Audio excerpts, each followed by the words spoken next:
மாண்புமிகு பேரவைத் தலைவர் அவர்களே, மக்களே மக்களுக்காக மக்களால் நடத்தும் ஆட்சி மக்களாட்சி என்றார் அமெரிக்க முன்னாள் குடியரசுத் தலைவர் திரு ஆப்ரஹாம் லிங்கன். இன்றைக்கு அமைந்துள்ள மக்களாட்சி மலர்வதற்கு மக்களிடம் உள்ள பெரும் எதிர்பார்ப்பு, அவர்களுடைய எதிர்பார்ப்புகளை இப்பேரவையின் கவனத்திற்கு கொண்டு வந்து அதனை செயல்படுத்துவதற்கான திட்டங்களை, சட்டங்களை அமல்படுத்த வேண்டிய பொறுப்பு இப்பேரவைக்கு உள்ளது. அதிகமான மக்கள் அதிக நன்மைகளை இந்த ஆட்சி காலத்தில் நன்மை பெற்றுள்ளார்கள் என்கிற வகையில் நம்முடைய செயல்பாடுகள் அமைய வேண்டும். இங்கே அனைவரும் சமம்.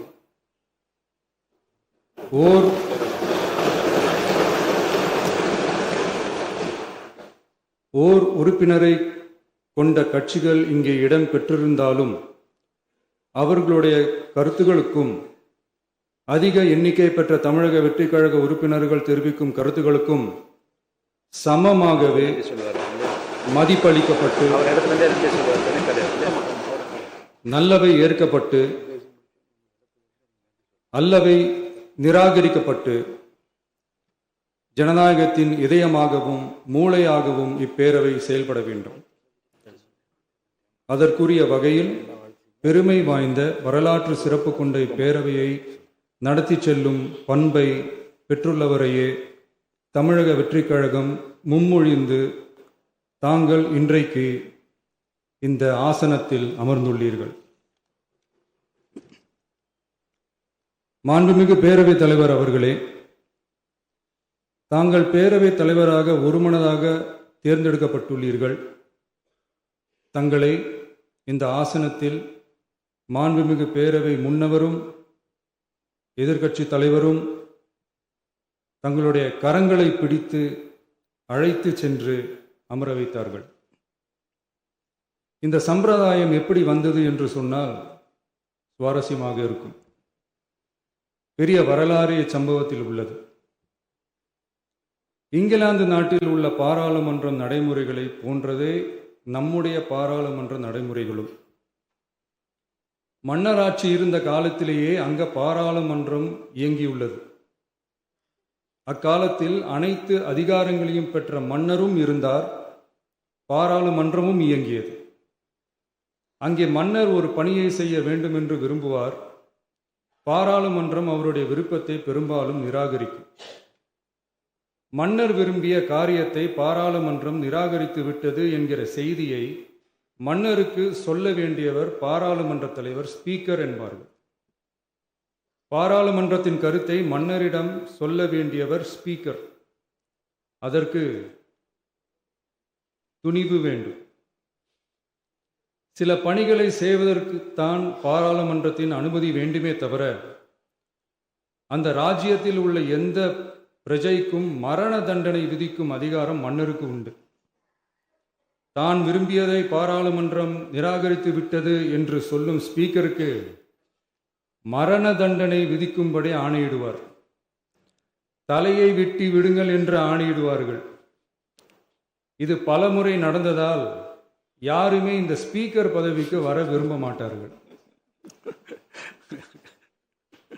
எனவே புதிதாக பாராளுமன்றம் அமையும் போது ஸ்பீக்கர் பதவிக்கு ஒருவர் அறிவிக்கப்பட்டவுடன் அவர் உடனே தலை தப்பித்தால் போதும் என்று ஓட்டம் பிடிப்பார். அணை முன்னவரும் எதிர்க்கட்சி தலைவரும் அவரை தடுத்து நிறுத்தி அவர் கைகளை பிடித்து இழுத்து வந்து ஆசனத்தில் அமர வைப்பார்கள். இதுதான் அந்த காலத்தில் இருந்து வந்த மரபு. ஜனநாயக முறை ஏற்பட்ட பிறகும் இம்மரபு தொடர்கிறது. நிச்சயமாக தமிழக வெற்றி கழக உறுப்பினர்கள் அனைவருமே உங்களுக்கு உதவிகரமாகவே இருப்பார்கள் என்கிற வாக்குறுதியை இந்நேரத்தில் அளிக்க விரும்புகிறேன். பேரவையின் மாண்பையும் கண்ணியத்தையும் பேரவை உறுப்பினர்களின் கண்ணியத்தையும் காக்க வேண்டிய பொறுப்பை உங்களிடத்தில் ஒப்படைத்திருக்கிறார்கள். தற்காலிக பேரவைத் தலைவர் பொறுப்பில் மிக சிறப்பாக பணியாற்றிய நம்முடைய உறுப்பினர் திரு மூவி கருப்பையா அவர்களை சந்திக்க நேற்றுக்கு சென்றிருந்தேன். அங்கே முந்தைய பேரவைத் தலைவர்கள் படங்களை கண்ணுற்ற போது, அவர்களை பற்றி அறிந்த போது உண்மையிலே எனக்கு பெருமிதம் தந்தது. ஏனென்றால் எடுத்துக்காட்டாக விளங்கும் திரு ஜே சிவ சண்முகம் பிள்ளை, டாக்டர் யு கிருஷ்ணராவ், திரு எஸ் செல்லப்பாண்டியன் அவர்களுடைய வரிசையில் மிக சரியான ஒருவரையே நாம் முன்மொழிந்துள்ளோம் என பெருமை அடைந்தேன். அதே போன்றுதான் நம்முடைய பேரவை துணைத் தலைவர் அவர்களும் நீங்கள் இருவருமே மிக சாதாரண குடும்பத்தில் பிறந்து மக்கள் பணியாற்ற வேண்டும் என்கிற அவாவில் செயல்பட்டு வந்தவர்கள். குணம் நாடி குற்றமும் நாடி அவற்றுள் மிகை நாடி மிக்க கொளல் எனும் வள்ளுவரின் வாய்மொழிக்கேற்ப சட்டமன்ற நடவடிக்கைகள் சீராக, செம்மையாக, அமைதியாக நடைபெறும் வகையிலும் சட்டமன்ற ஜனநாயக பண்புகள், நெறிமுறைகள் பேணி பாதுகாக்கப்படும் வகையிலும் இந்த அவைக்கு பேரவைத் தலைவரும் பேரவை துணைத் தலைவரும் பெருமை சேர்ப்பீர்கள் எனும் நம்பிக்கை எனக்கு உண்டு. அரசியலுக்கு அப்பாற்பட்டு மனிதர்களை மதிக்கும் நல்ல பண்புகள் நிலைநாட்டப்பட வேண்டும். தமிழ் பண்பாடு போற்றப்பட வேண்டும். அவையின் மரபும் மாட்சிமையும் மதிப்பும் காக்கப்பட வேண்டும் என்ற நல்லெண்ணத்தின் அடிப்படையில் அந்த பதவி ஏற்றுள்ள தங்கள் இருவராலும் காப்பாற்றப்படும் என்னும் நம்பிக்கையை மீண்டும் தெரிவித்து என் உரையை நிறைவு செய்கிறேன். நன்றி, வணக்கம். மாண்புமிகு பேரவை துணைத் தலைவர்கள் நன்றி உரையாற்றுவார்கள். ஹலோ. மாண்புமிகு பேரவைத் தலைவர் அவர்களே, வாழ்த்த வயதில்லை, ஆகையால் உங்களை வணங்குகின்றேன். வரலாற்று சிறப்புமிக்க இந்த பேரவையினுடைய முதல்வராக இங்கே வீற்றிருக்கக்கூடிய கழகத்தினுடைய தலைவர் அவர்களுக்கும், எதிர்க்கட்சி தலைவர் அவர்களுக்கும் மற்றும் அனைத்து சட்டமன்ற உறுப்பினர்களுக்கும், அமைச்சர் பெருமக்களுக்கும், அலுவலக நிர்வாகிகளுக்கும், தமிழக வெற்றி கழகத்தில் இருந்து தேர்ந்தெடுக்கப்பட்ட ஒரு நபர் என்கின்ற முறையில் என்னுடைய வாழ்த்துக்களை நான் தெரிவித்துக் கொள்கின்றேன். முன்னரே நிறைய நபர்கள் இங்கே பேசியிருக்கின்றார்கள், கண்ணியமாக நடத்தப்பட வேண்டும் என்று. கடந்த காலங்களைப் போல் இது இருக்காது. தமிழக சட்டமன்றத்தினுடைய மரபுகள் பேணி காக்கப்படும். அதே சமயத்தில் எங்கள் எல்லைகளை கடக்காமல் நீங்களும் எங்களுக்கு பேரவையை அமைதியாக நடத்தி செல்ல நீங்களும் உதவி செய்ய வேண்டும் என்பதை நான் தெரிவித்துக் கொண்டு, பேரவையில் வீற்றிருக்கக்கூடிய அனைத்து பெருமக்களுக்கும், பேரவை பெருமக்களுக்கும் நன்றி கூறி விடைபெறுகிறேன். வணக்கம்.